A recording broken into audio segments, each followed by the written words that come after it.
السلام علیکم ورحمۃ اللہ وبرکاتہ۔ حدیث مبارکہ میں اور قرآن کریم میں استغفار کی بڑی فضیلت بیان کی گئی ہے۔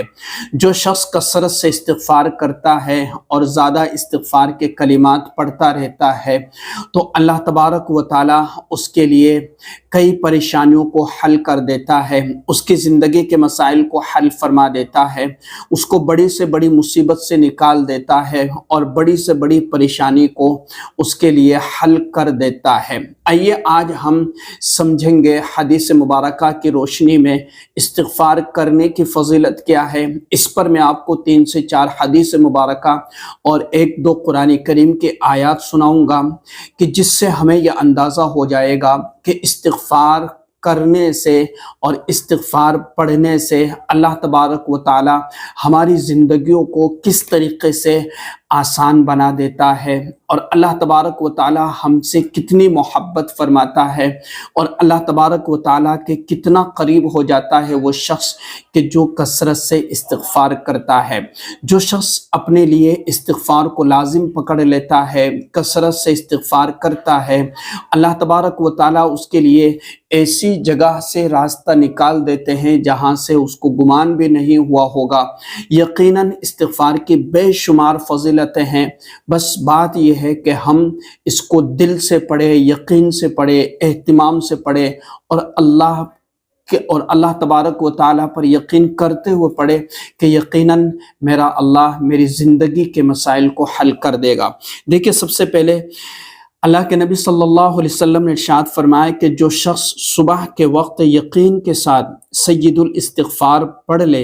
اور شام سے پہلے موت آ جائے تو وہ جنت والوں میں سے ہوگا، اور جو شام میں اسے یقین کے ساتھ پڑھ لے اور صبح سے پہلے موت آ جائے تو وہ جنت والوں میں سے ہوگا۔ اور سید الاستغفار یہ ہے: اللہم انت رب لا الہ الا انت خلقتنی وانا عبدک وانا علی عہدک ووعدک ما استطعت اعوذ بک من شر ما صنعت ابوء لک بنعمتک علی وابوء لک بذنبی فاغفر لی فإنہ لا یغفر الذنوب الا انت۔ یہ سید الاستغفار ہے، اور اس کی کتنی بڑی فضیلت بیان فرمائی اللہ کے نبی نے۔ یقیناً ہمیں صبح کے وقت میں یہ پڑھنا چاہیے، شام کے وقت میں اس کو پڑھ لینا چاہیے، اور میں آپ کو یہ سید الاستغفار کمنٹ میں یا ڈسکرپشن میں آپ کو دے دوں گا تاکہ آپ کے لیے یاد کرنا اور پڑھنا آسان ہو جائے۔ اسی طریقے سے ایک اور حدیث مبارکہ کے اندر آتا ہے، اللہ کے رسول صلی اللہ علیہ وسلم نے فرمایا: اے لوگو، اللہ کے سامنے توبہ کرو، بے شک میں بھی دن میں 70 مرتبہ توبہ کرتا ہوں۔ استغفار کا مطلب ہے توبہ کرنا، استغفار کا مطلب ہے اللہ سے بخشش طلب کرنا، استغفار کا مطلب ہے اللہ سے اپنے گناہوں کی معافی مانگنا، اور جو شخص یہ کرتا ہے تو اللہ تبارک و تعالیٰ اس کے گناہوں کو معاف فرما کر کے اور اس کے لیے رحمت کے دروازے کھول دیتا ہے۔ اسی طریقے سے اللہ کے رسول صلی اللہ علیہ وسلم نے فرمایا: قیامت کے دن جو شخص اپنے نامہ اعمال میں استغفار کی کثرت پائے اس کے لیے خوشخبری ہے۔ کتنی خوبصورت حدیث ہے نا، کہ جو شخص دنیاوی زندگی کے اندر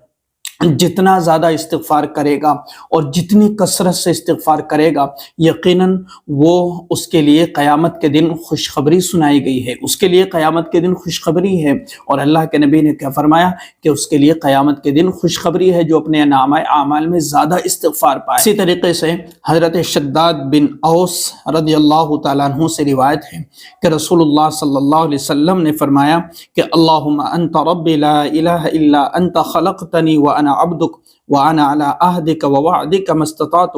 اعوذ بک من شر ما صنعت ابوء لک بنعمتک علی ابوء بذنبی فاغفر لی فإنہ لا یغفر الذنوب الا انت۔ اس کا ترجمہ کہ اللہ پاک تو میرا رب ہے، تیرے سوا کوئی معبود نہیں، تو نے مجھے پیدا کیا، میں تیرا بندہ ہوں، اور بقدر طاقت تیرے عہد و پیمان پر قائم ہوں، میں اپنے کیے کے شر سے تیری پناہ مانگتا ہوں، تیری نعمت کا جو مجھ پر ہے اقرار کرتا ہوں اور اپنے گناہوں کا اعتراف کرتا ہوں، مجھے بخش دے کہ تیرے سوا کوئی گناہ نہیں بخش سکتا۔